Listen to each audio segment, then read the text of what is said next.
In this week's episode of Feature Focus, we're going to talk about how if it's worth doing once, it's worth doing only once.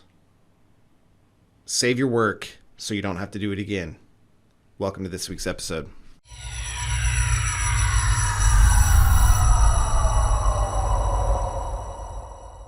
Welcome to this week's episode of FTK Feature Focus. I'm Justin Tolman. I'm the Director of Training over North America here at Xterra. And this week we're going to talk about saving your configurations in FTK. Specifically, we're going to talk about saving processing profiles. FTK has a lot of different processing options, from artifact type to the way you want to visualize your data to hashing to exclusions to KFF. Whatever. We got a ton of stuff so that we can do a wide variety of artifact types, case types, that sort of thing. But configuring that every time can be a little time consuming, but it's not necessary. You don't need to configure processing profiles every time. Do it once for a certain case type or genre, and then save that so then it's a one-click pass-through the next time you work that. All right, let's jump into it and take a look at how we can do that. So on the screen here, I have the evidence processing options up. This is the default forensic processing options shown. And if we were to change stuff, whatever, we can flag duplicate files, and we'll check generate system summary on there as well. Cool. So we've modified this up for a certain case type. We can go ahead and click Save User Profile, and we'll give it a name, and we'll call this FTK Feature Focus. And we'll click Save.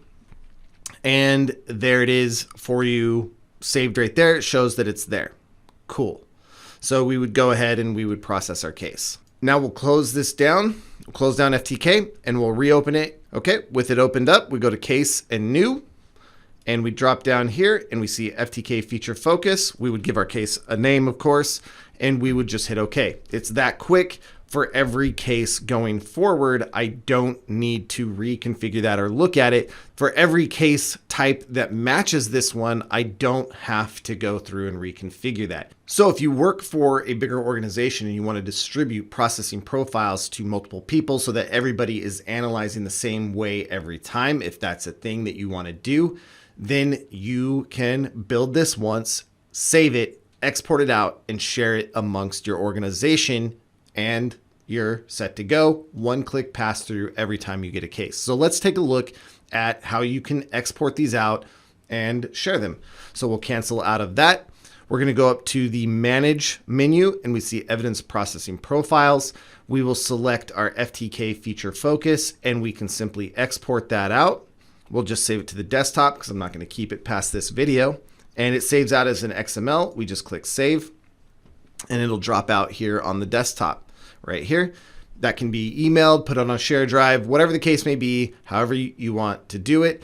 And then they would just come in, click import, bring it into their interface, and they're ready to go. Again, one click for every time after that. You do not have to set your evidence processing profiles every single case. If you get the same type of case, but you know you're going to need something else, you can of course select that processing profile, then customize it. You have 99% of the work there. Toggle on or off the one or two things that you need to change, hit go, and you're off to the races. So again, make your life easier by saving your configurations in your evidence processing profiles. Just a quick video today. We'll see you again next week. Thanks for watching.